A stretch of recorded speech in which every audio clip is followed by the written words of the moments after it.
Boldwood presents Fairytale of New York, written by Zoë Folbigg and read by Rebecca Norfolk.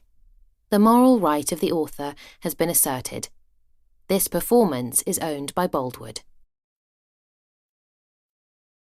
Prologue. Charlie curled into a pool of her own blood and inhaled the smell. It seemed a strange, animal-like thing to do when you were dying on the bathroom floor, taking in the scent of your own insides. But as pain seared through Charlie's body, as sadness and betrayal wrenched at her heart, her instinct to survive made her feral. The cadence of her agonizing cries certainly sounded beastly. Her blood smelled of rust and warmth. The smell of death, she imagined. And as the scent and the pain overwhelmed her, she started to retch too. I'm dying, Charlie thought as she curled into a clumsy C-shape on the tiles. Left alone while suffering the most brutal thing anyone had ever done to her, although she blamed herself. Saf! Charlie howled as vigorously as she could, but no one was there to hear or help. As Charlie watched her blood swell around her like a life raft, she remembered the only other time she had seen this much blood. A sticky summer, legs stretched out in front of her as her 8-year-old self tried to reach the hazy clouds in the sky from her perch on the play park swing.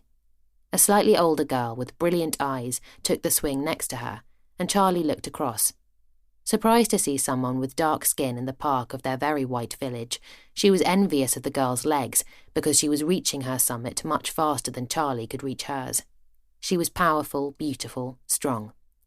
Until suddenly the girl's face contorted and she let out a yelp. Charlie gasped as the other girl's mouth jarred open and a torrent of blood poured from her nose onto her lilac sundress. She let out a pained shout and quickly dragged her flailing legs, scraping her green and white trainers on the ground, to bring her swing to a halt. "Oh no!" Charlie cried, her innocent face frozen in surprise. Hands gripping the chains of the swing so tight she could smell metal and sweat in the palm of her hands. Paralysed in shock, Charlie let her own swing come to a natural stop while she observed the girl, hands cupped and blood streaming into them. "Oh dear," said Charlie's sweet voice. Are you all right?" "No," the girl said calmly. "I get nosebleeds." "Where's your mummy?" Charlie asked, looking around, but the play park was empty. 5 minutes later, they were in the kitchen of the Brown family's stone cottage, a trail of bloody dots and splatters leading back down the front garden footpath to the play park and the tarmac under the swing. Charlie's dad, Ray, was helping the girl, who leaned over the sink, blood still pouring, mixing in with the stream of cold running water from the tap, where thin pink, red and brown ribbons died. Charlie watched, alarmed, wondering if the girl's brain was going to land in the sink with a thump.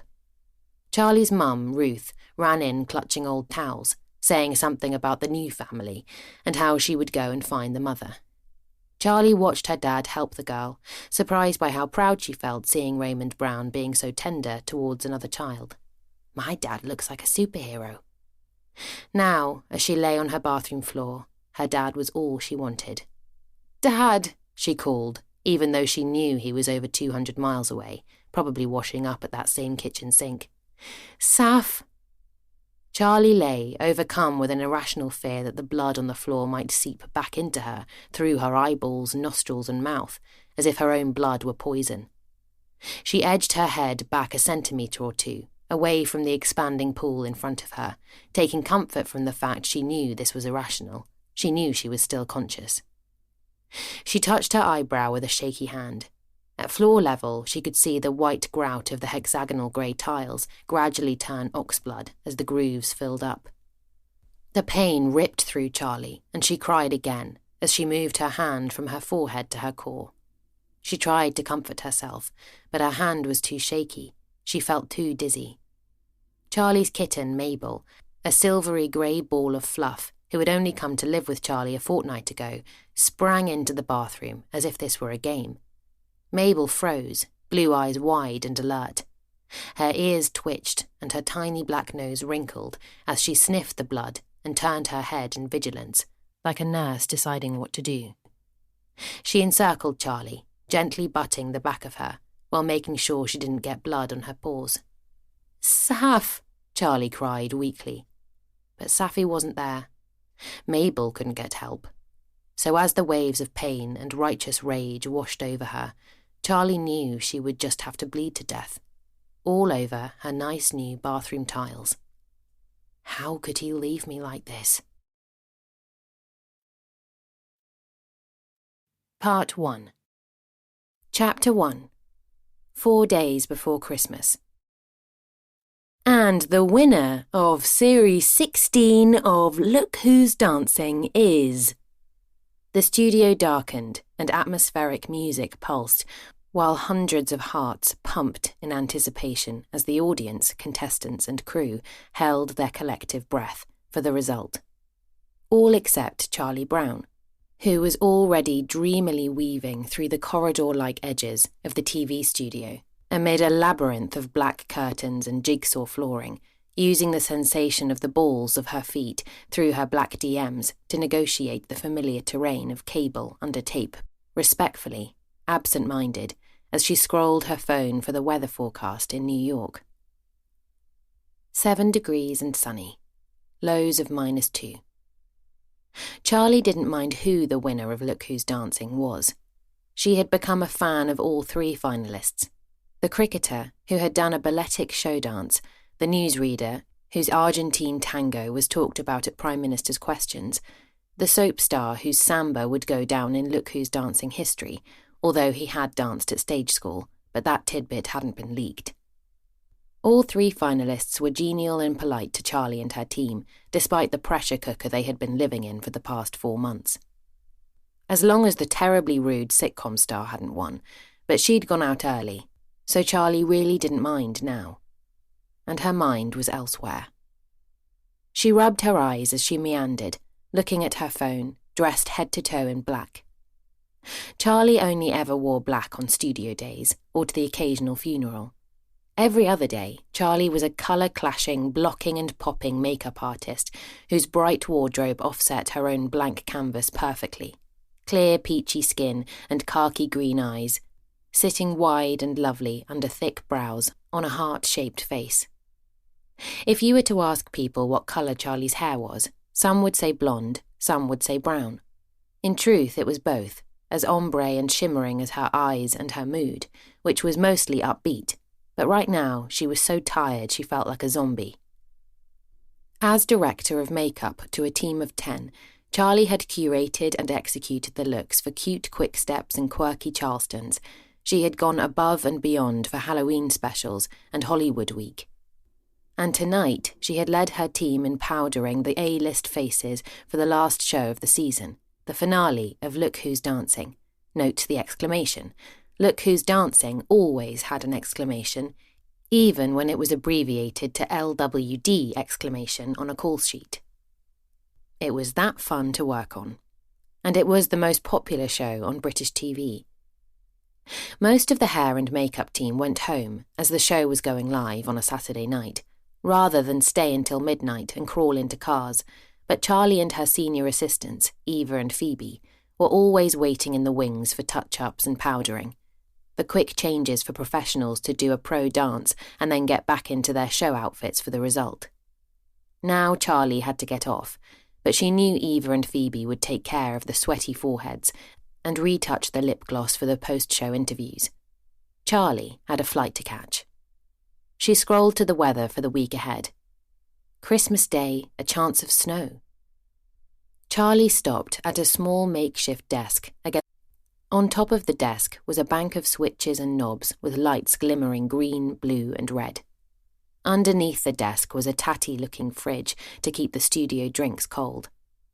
This was the workspace of sound engineers Bill and Simon, who stood in the shadows, whispering all night with boxes and cables and sound packs that did things Charlie had no clue about. She tucked her phone into the pocket of her black denim skirt and raised her arms as if she were going through airport security. A white Christmas. How romantic. Bill and Simon, also dressed for the studio, head to toe in black, took their cue to start silently unwiring cables, lifting packs and removing Charlie's headset and earpiece. "I've got 50 quid on Lana," Bill whispered. Ashley, the female host, repeated her line for maximum tension. "The winner of Look Who's Dancing is..." "Come on," Bill whispered under his breath. "Riveting." The studio audience, dancers and crew all stood up in a collective roar. He was a popular choice. "Fuck," Bill sighed quietly. "Bad luck," Charlie conceded. "Always bet on the cricketer," said Simon, who was younger and more mathematically minded than his boss. Bill rolled his eyes and pulled the cable from Charlie's neck and down her spine through her black jumper, entangling it on the belt of brushes that sat around her waist as he weaved it free. "Oops, sorry." Charlie shook her head as if to say, "No problem. Occupational hazard." Bill handed the pack and headset to Simon and nodded to Charlie she was good to go. "See you at the party?" Simon asked hopefully as glitter cannons burst above the studio floor, creating a gold rain that Alina, the runner, was already waiting for, poised on a large broom handle to sweep up for health and safety. "No, mate, I've got my flight to catch." Charlie pushed a wavy strand of hair off her face and tucked it behind her ear. "Shit, tonight? Well, no, tomorrow morning, but I've not packed yet, I'm so behind."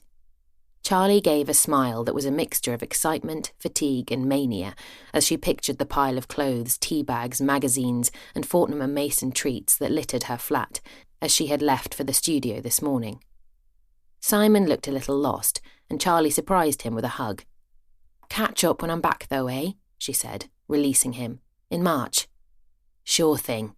Simon forced a smile as Charlie gently punched Bill on the arm and carried on weaving towards the makeup rooms to pack up, via the green room to say goodbye to the contestants, their families and the guests, although most were still on the studio floor, gossiping and being interviewed by the behind-the-scenes team, contents of the glitter cannon in their hair. "And that's a wrap," she joked blearily, huge eyes dulled by exhaustion as she walked in and plonked herself on a stool. "Oof," Layla puffed, as she whisked hangers along a clothes rail at lightning speed. The sound of metal scraping on metal always made Charlie wince, more so when she was tired. "Happy for hot Riveting though, eh?" Charlie smiled. She and Layla both had a bit of a crush on Riveting. His bright eyes jumped out against his dark skin, and he was the nicest contestant they had ever had on the show, which made him even sexier. Although Charlie and Layla were both happily loved up with their respective partners, of course. And so was Riveting, married to a Bollywood megastar who had given Charlie plenty of brilliant makeup tips of her own while she watched her husband getting ready to go on air. "You all set?" Layla was the head of costume, the person Charlie worked closest with, beyond her own hair and makeup team, and a long-time industry friend. Layla and Charlie had met in the theatre when Charlie had recently graduated from art college and was working on musicals. Both Charlie and Layla moved into TV around the same time, crossing paths on game shows, comedies and dramas, but they became close friends 6 years ago when Layla brought Charlie to LWD, as they called it, without the exclamation mark, as Layla had already done 2 seasons and the show needed a new senior makeup artist. Since then, their annual cycle of work and friendship had strengthened with each season. The rhythm of LWD was usually the same. In late spring, once the talent booker had secured the celebrity contestants and the commissioner, exec and dance team producer had worked out who might go with who, Charlie and Layla would sign their NDAs and be told who the 14 celebrities were, usually followed by gossipy WhatsApps about their reputations, their lovers, and their fashion and beauty styles. These would graduate to evenings over wine at Layla's house in Crouch End, or at Charlie and Harry's flat in Finchley, eating crisps and olives and discussing all the fun they could have with each celebrity contestant and their look. By summer, in the early production days, Charlie and Layla would meet more formally at Broadcasting House or the studios in North London to run through song ideas with the choreography and music teams, and there the ideas would fly before the production line would hit turbo in August, with Layla's sewing crew getting into full swing and Charlie briefing her team with sketches and mood boards about the looks they would be creating hair and makeup for. The LWD half of the year from July to December was usually Charlie's happiest. It was more fulfilling than the stop-start work of smaller TV shows, adverts, video shoots and makeup artist gigs in partnership with beauty brands. With LWD, a bonded team would reconvene, pretty much like getting the band back together, and have a... In preparation, Charlie and Harry would take an early summer holiday, Montenegro, Ibiza or Sardinia, also handy because their holiday destination of choice was never swamped with kids in June. Then Charlie would return, tanned and happy, and ready to throw on a bright autumnal beret, and herself into another exciting season of Look Who's Dancing. Only this summer, Charlie had felt flatter than usual. Some of her sparkle had gone. Her eyes hadn't shimmered so brightly.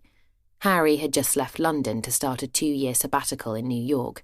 Charlie's best friend from art school, Safi, had moved in while she was on a break from her boyfriend, Prash.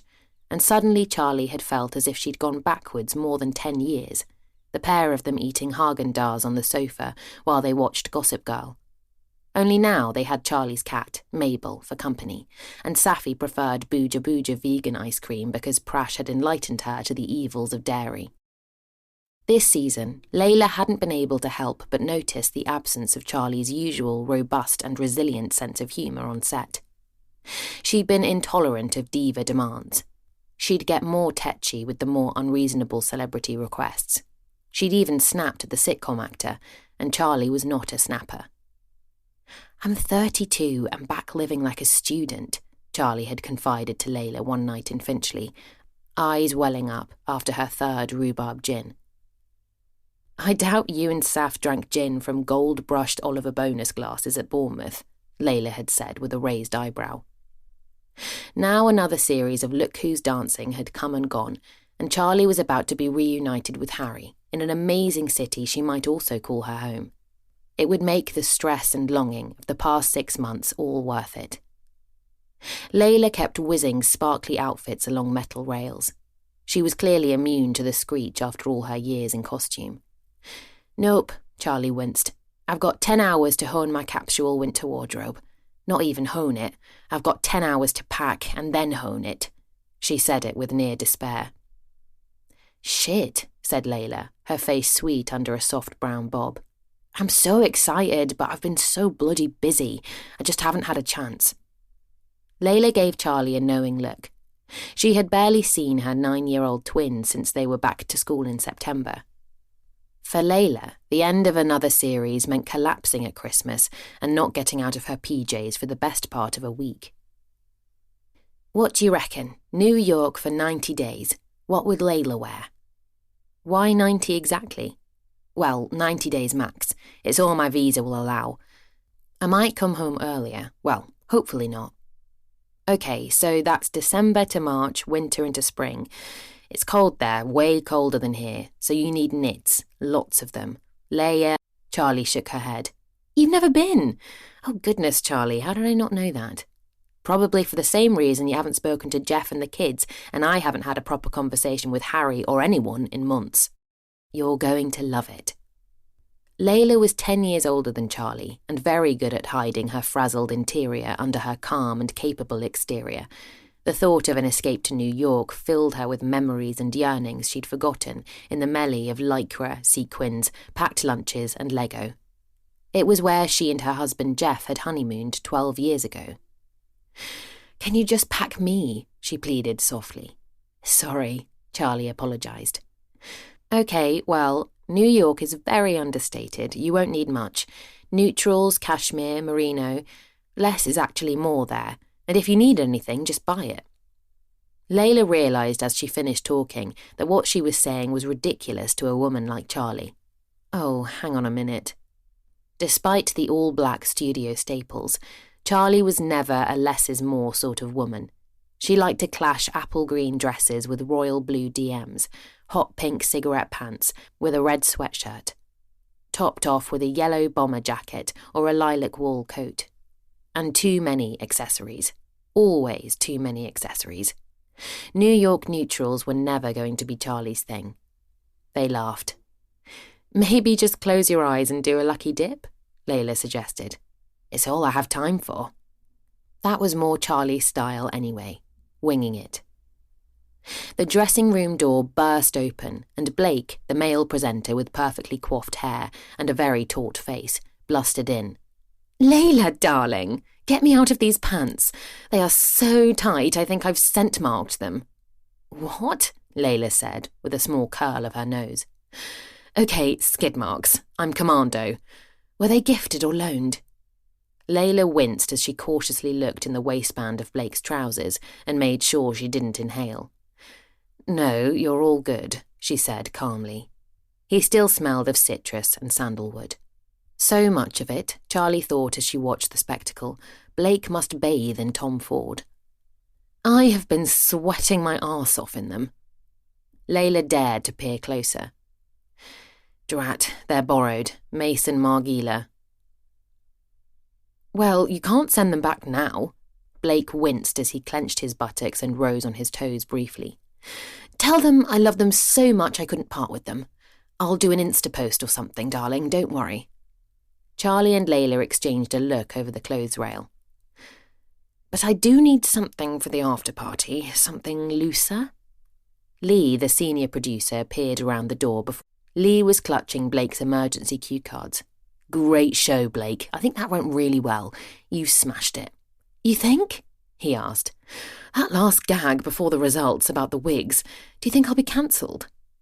Lee was used to reassuring Blake after every link, and at the end of every show he always needed a debrief before he could truly unwind and party. "Brilliant. You delivered it brilliantly, mate. I reckon that was your best final yet." Blake looked so pleased with the affirmation that Charlie felt a bit sorry for him. His neediness made her feel sad. Layla held up some clothing options to Blake's waist, and they all looked at his very handsome reflection. "I'm going to get off," Charlie said as she smiled at Layla, Lee, and Blake in the mirror. Blake turned around sharply. "What about the after-party, darling?" "I'm going to New York in the morning, aren't I?" "Of course. But God, who am I going to duet to Gloria Estefan with?" Blake looked around the room at no one in particular for comedy effect. It was their party piece of end of seasons past. Blake Perry, the highest-paid TV presenter in Britain, dancing on a table with Charlie Brown, unassuming Lancashire lass, to Rhythm Is Gonna Get You or Erasure's Respect. Layla and Lee gave polite, not me shrugs. "You'll be fine, I'm sure." Blake looked sceptical. He'd had a soft spot for Charlie since she joined LWD, always requesting that she do his face. Charlie sang Erasure into the hairbrush as she whipped out of her belt, pointing at Blake and giving an 80s wiggle. He was assuaged by her reassurance and decided he would, in fact, let her go home and pack for her big trip. "Hug?" Charlie suggested as she moved along the line of three in height order, shortest to tallest, Layla, Lee, Blake, and slipped out to get her kit from hair and makeup, where Eva and Phoebe were already packing away their tools, as well as Charlie's for her. "Girls, you're my heroes, thank you," Charlie said as she put a palm to her heart. "For everything." "CBDT," Phoebe cooed. "CBDT," Eva and Charlie replied as they huddled for a hug. Charlie Brown's dream team had been assembled for the past 6 series, the past 3 with Charlie as director of makeup, and Eva and Phoebe knew Charlie would be back in contact for the next series in the autumn, as long as she didn't stay in New York. "You're coming back then?" Eva asked longingly as she pulled away. "Of course, wouldn't miss this world, for the world." Charlie did have an internal thrill from the unknown, though. Might she stay out in New York? Might Harry suggest something crazy and wonderful? Might she be working for NBC? She would definitely miss this, the most prestigious gig in the UK TV industry. She'd worked hard for it. But it wasn't as if there wasn't film and TV in America. Charlie picked up wraps of brushes and see-through bags of pots and paint, liners, eyelash glue, and gloss the girls had tidied for her, and packed them expeditiously into her silver makeup case on wheels, rubbed her eyes, and said, "Happy Christmas, eh?" almost maternally, as she pulled each of them in again. Charlie was the queen of good, heartfelt hugs. The love-heart contours of her face seemed to become more pronounced as she closed her eyes and smiled when her arms were wrapped around someone else. The door burst open and the huddle broke. "You have to take this hairpiece out," Ashley demanded. "Give me something more free." She looked at Charlie. "I want to do Proud Mary at the after-party and this makes me nervous." She tugged at the long blonde ponytail attachment, circa Madonna 1990. Ashley looked like a Barbie doll, tall, blonde and sculpted, but she was surprisingly no frills and fun off-duty, and even confessed to sleeping in her studio makeup on a Saturday night to try to eke it out at family lunches on Sunday. "I'll do it," Phoebe said. "You go." Charlie walked out of the studio for the final time that season, looked at the lights on the Christmas tree of the hotel opposite, and inhaled the dampness of the December night air. "Evening, Barry," she said as she slumped into the car, silver case packed with primers and pigment, safely stowed for her 3-month freelance hiatus, and headed back to her flat in Finchley, her friend Safi and her cat Mabel. Her and Harry's cat, Mabel. They had brought Mabel together, even if she had always felt like Charlie's. Giddy at the prospect of seeing him tomorrow for the first time in months. Chapter 2. 3 days before Christmas. "I bought pastries," Safi smiled as she poked her head around Charlie's bedroom door and looked at the hot mess of clothes and panic in the light, bright room. Charlie's bedroom was a corner room on the 3rd floor of a once grand Art Deco mansion block off the Finchley Road, with high ceilings and a small balcony terrace that overlooked a leafy side street away from the London chaos. Charlie was sitting, her thighs straddling her suitcase, hands wrapped around her waist like a stubborn toddler mid-tantrum. When Harry moved out in June to start his 2-year secondment in New York, Safi moved in. Her boyfriend, Prash, had proposed to her by surprise while they were on holiday at Iguazu Falls last May, and Safi's reluctance to say yes had put an awkward tinge on the... Safi decided to move out of their flat in Kentish Town to have a breather and take some time to think if she wanted the marriage and kids that Prash so desperately desired. She moved into the spare room, her old room, in fact, starting a Sunday morning brunch tradition. It was their biggest indulgence of the week, and so different from how their art school breakfasts were in Bournemouth, basics rice pops served with milk on the turn. Sundays were Charlie's only days off when LWD was live, so she spent them leisurely. She and Safi would go to Hampstead Village, Primrose Hill or Belsize Park for poached eggs on toast, or mushrooms on toast for Safi, and perhaps walk the canals, parks or heath as they made their way back with the papers. Sometimes they would meet their friends, Phil and Aidan, in the Queen's or the Duke of Hamilton, but that usually ended in hangover and regret the next morning. Charlie bought her flat when she was on a break from Harry in her mid-20s, and then single Safi moved in to help pay the mortgage when she got an art teacher job at a school in Camden. And even though Safi had moved out and Harry had finally moved in, the flat had never felt more of a sanctuary than when she, Safi and Mabel were flatmates. At first, in the early days when Mabel was a kitten, and now she was older and Safi was an established artist. The friends met when Charlie was studying media makeup for performance and Safi was doing fine art, and despite breadline years of creating and composing, Safi had started earning a reliable income, first as an art teacher and increasingly receiving commissions for paintings and neon artworks with every exhibition she was invited to be part of. Safi had just been offered her first solo exhibition, opening in the market of Covent Garden in March. So while Charlie was in New York, Safi would have the flat to herself to work on her exhibition, consider her future with Prash, and look after Mabel, who at 9 was a feline grande dame. But there was no time for brunch this morning. There hadn't been enough time all December, as Charlie was so wrecked on her day off, she tended to sleep in. She felt a pang of guilt as she looked up gratefully from her case. "Thank you, I love you. Almond croissant, vegan cinnamon bun, or both?" "I'll go almond, thanks." She took the pastry, but didn't budge from the case she was trying to close. "Perhaps this'll seal the deal," Charlie joked hopefully, taking a hearty bite as she edged down and put further pressure on the case with her bottom. "Selflessness amid a packing panic, I like it," Safi said coolly as she leaned her willowy frame on the bedroom doorway. She was long and languid in stature, with blonde straight hair and a gentle celestial face like it should be on the moon. "I can't believe I'm still not packed." "It's a big deal. You want to get it right." "Layla's New York minimal is not going well," Charlie winced. "Charlie Brown Maximal is a thing, I'm sure," reassured Safi, who wore the same chambray shirts and slouchy trouser style, dressed with thin gold necklaces and beaten-up espadrilles that she had been rocking since they met. "I might need to rethink," Charlie admitted, bouncing up and down on the case and pulling the zip. "You cannot go to New York without your standard too many accessories, Missy," Safi ordered. It was true. The case was probably half full with berets, snoods and scarves, all of which took up too much space, alongside the Liberty ties Harry had put in a request for, 3 boxes of Fortnum & Mason rose and violet creams. For a guy who mostly weighed out his food, Harry's sweet tooth was always satiated by a small 10G confection. And the bundles of magazines he had put an order in for on Tuesday, GQ, Men's Health and Esquire, along with tea bags and Marmite.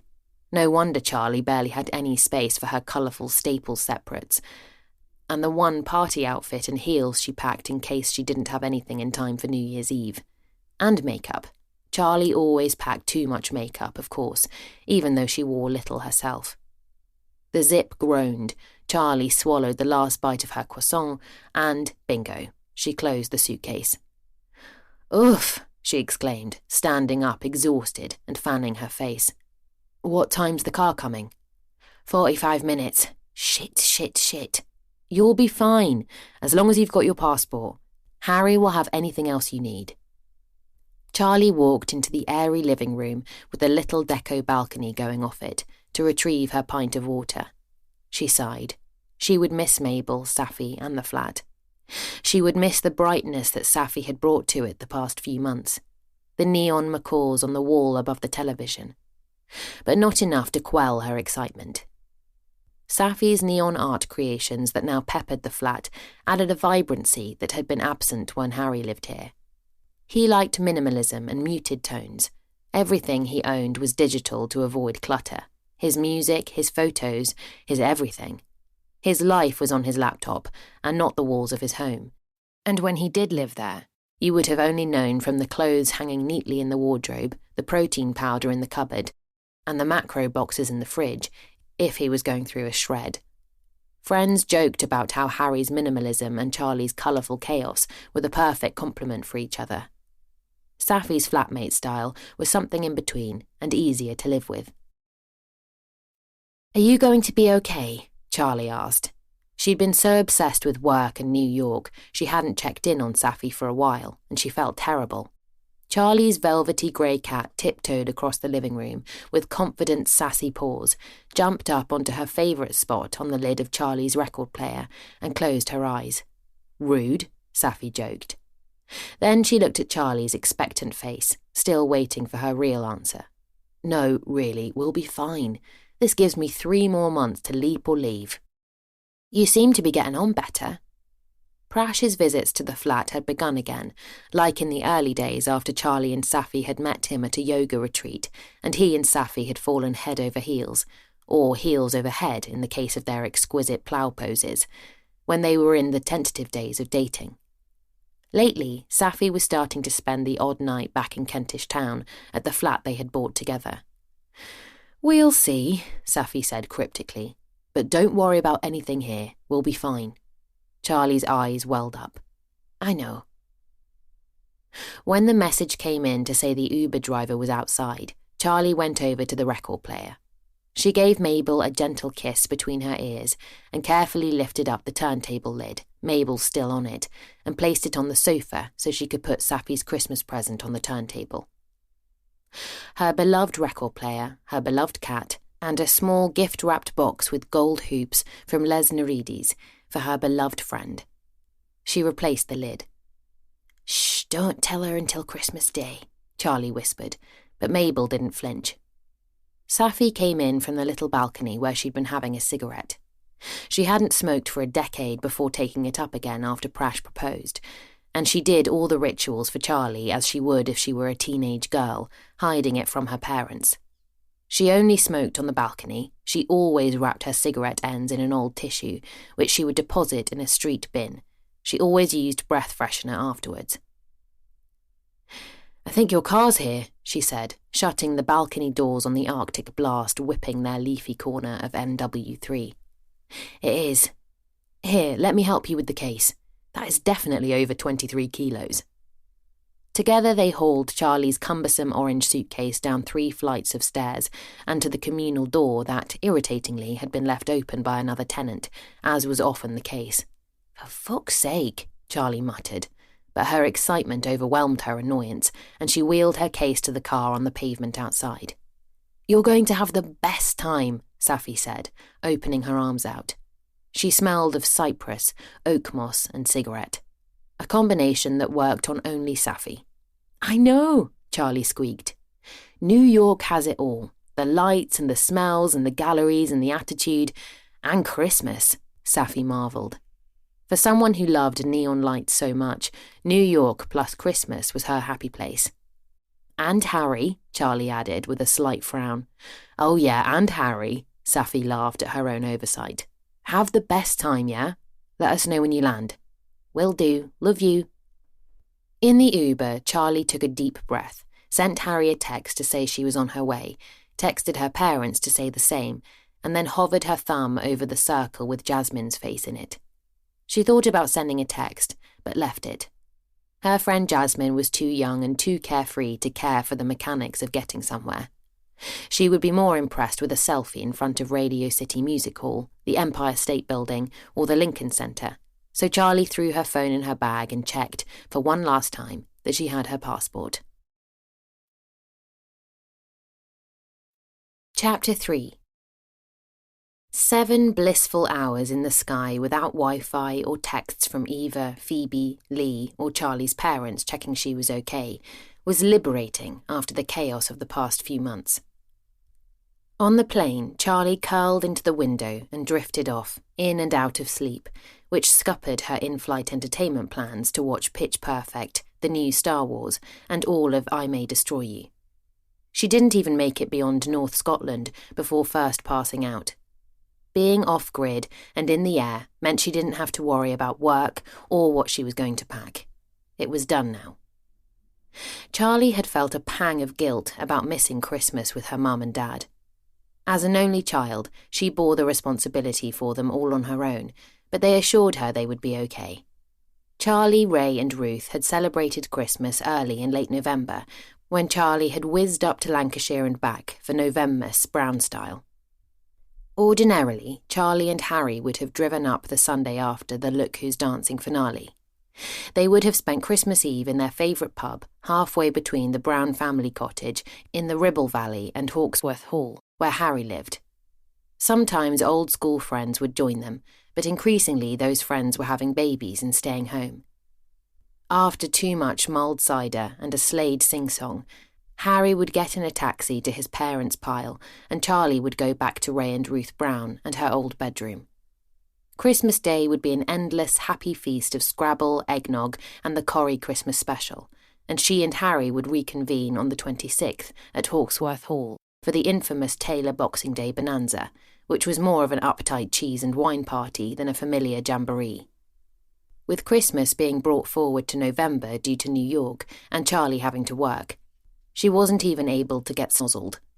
She had borrowed Safi's Fiat Uno and driven up on the Sunday morning, enjoying her mum's full Christmas dinner with all the trimmings at lunchtime, exchanged presents, a tatty Divine EU passport brooch, and played Trivial Pursuit. Charlie won, but her parents were always terrible. She had set off from Lancashire at 5:30 a.m. on Monday, in time for the production meeting at 11. It had been Jazz Week on Look Who's Dancing, so she'd had to be there or she'd have been on the back foot for the show. Still, it had been lovely. Her mum and dad had bought her a nice new orange Samsonite suitcase for her big trip.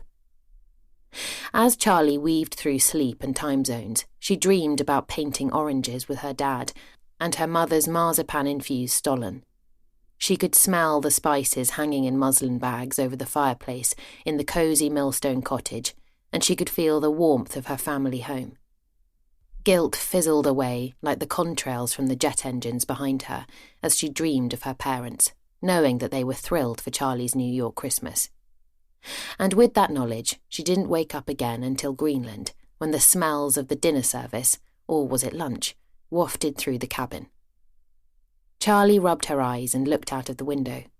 The seat between her and the man in the suit along the row had been empty, so she hadn't had to worry too much about dribbling and personal space, her bag making a convenient barrier on the seat between them. All she could see was sea. The Atlantic, she assumed. Excitement fizzed in her stomach when she realised she might even be in Harry's time zone. She had missed him so much. Reliably charming, boyishly handsome, his fair, sticky-up hair and muscular shoulders. His blue eyes that sparkled mischievously when he said something controversial. They had got together at school. Harry, the youngest of 4, had joined Charlie's local comprehensive when he was kicked out of boarding school for dealing weed to the vicar's son. Of all people to be a secret stoner, let alone deal weed. Harry was now obsessed with macros, meticulous about his balance of proteins, carbs and fats, micros, vitamin supplements, and meal timings, hours fasted versus hours fed, who only poisoned his body with whey protein or rose and violet creams. And the vicar's son. The vicar had been surprisingly unforgiving about the incident and pressed the governors to expel Harry.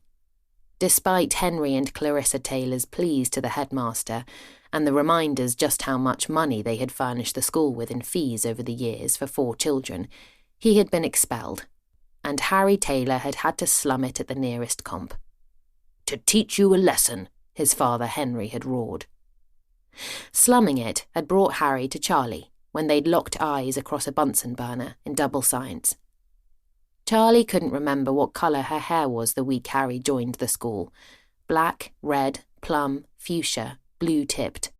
Now, as she fluffed the flat side of her hair that was neither brown nor blonde, despite it being 1,000 shades of in-between, she felt burning excitement as the plane sound started to alter, and she knew they were about to descend. Harry. He was her right arm, a focused, hard-working and disciplined one. "He'll go far, that one," Ray proudly said of his daughter's boyfriend, putting his expulsion from boarding school down to financial ambition. Until he went too far, and Ray couldn't bring himself to look Harry squarely in the eye again. Charlie and Harry were together when they took their GCSEs and A-levels.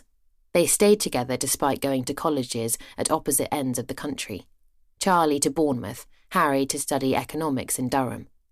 Although they weren't always together, and Harry wasn't always there for Charlie, when he was taking his economics exams or trying to get into LSE, or when they were taking a break. Charlie didn't care what Saf said or what her parents said when she was in her darkest hour. They had come round. Because Harry was her reliable city boy who knew how to keep a tidy flat, which pension plan was best for her as a freelancer, and how to invest his bonus so they could go to Australia one day.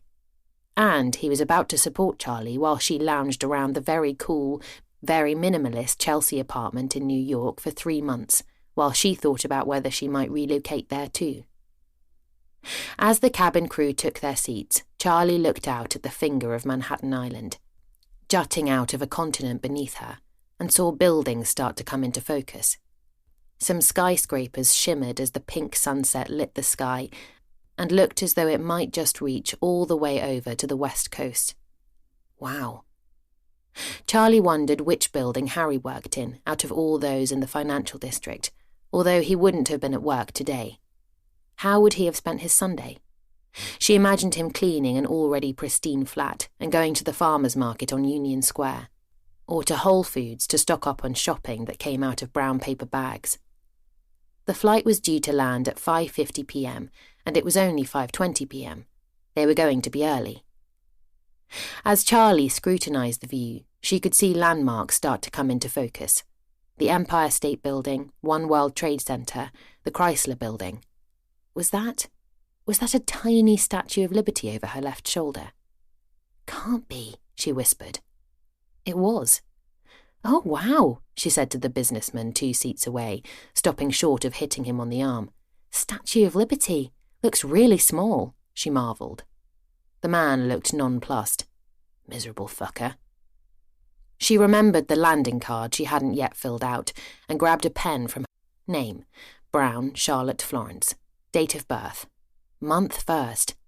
She was careful to write 0211 instead of 11 February. Number of family members travelling with you? None. US street address? Fuck. Charlie looked through her phone notes, her message history, her WhatsApp search, and any downloaded emails to try to remember the address of the apartment in Chelsea. Shit, what was it? Now Charlie thought about it, she wasn't sure if she ever had known Harry's address in any more detail than Chelsea. She hadn't ever had to fill forms in with it. She hadn't felt the need to send Harry post in the digital era. What if they don't let me in? A panic crept up Charlie's neck as the landing gear was lowered under the fuselage. She looked briefly at the man in the suit, considering asking him his address so she could put that, but she suspected it wouldn't go down well. Blake. Charlie remembered the card of the upscale-downscale B&B Blake Perry had slipped her earlier in the series, which she had duly put in her bag thinking she wouldn't need it. His go-to bolt hole in the village, he called it. Charlie hadn't really known what upscale-downscale meant when he had said it conspiratorially, as if Charlie were privileged enough to know the secret to the universe, but it must be nice if Blake stayed there. There's no front desk and it feels like you live there, like friends but chic, darling. Charlie scrambled more frantically now, among her Ishiguro and her iPhone, her rescue remedy and her boiled sweets, and was relieved to find the card tucked in an outer pocket of her leather bag. Blake hadn't really listened when Charlie had said she was reuniting with her boyfriend, who lived in New York. But Blake was famous, and most famous people like to talk at you and not really listen. Charlie was now grateful she had humoured Blake and taken the card anyway. Thank fuck. She wrote Jane Street Guest House, Jane Street, Greenwich Village, 10014, New York, New York, on her landing card, before putting on a slick of NARS under her tired eyes and some peachy Bobby Brown balm on her lips. She would thank Blake later. Landed. Charlie messaged Harry as soon as she switched off airplane mode and got her thumbs-up text to Rome. Harry hadn't replied, but he wasn't much of a texter, and she knew it would be more special to just see him on the other side. So she sent her parents a message to tell them she had slept most of the way and had landed safely, then slipped her phone in her culottes pocket and regretted not wearing something warmer when she saw the New Yorkers on the plane unpack bubble hats and scarves. As Charlie weaved through the arrivals labyrinth of JFK Airport, she was struck by how tatty it looked, not like the polished new terminal she'd flown from at Heathrow. She clutched her pass atop her bronze brogues as she walked through to immigration with a spring in her step. Sunday evening in New York. Cold, starry, romantic. A stern Border Patrol officer beckoned Charlie forward, and she suddenly felt as if she had done something wrong. People always thought Charlie was younger than she was, so she teetered into teen mode and got defensive, even though technically she had done something wrong by lying on her landing card. Greenwich Village was meant to be near Chelsea, she reasoned. "Why are you visiting the United States, ma'am?" asked the glum and broad-set official. "For a holiday, vacation, to see my boyfriend," Charlie replied proudly. The man's face showed no emotion.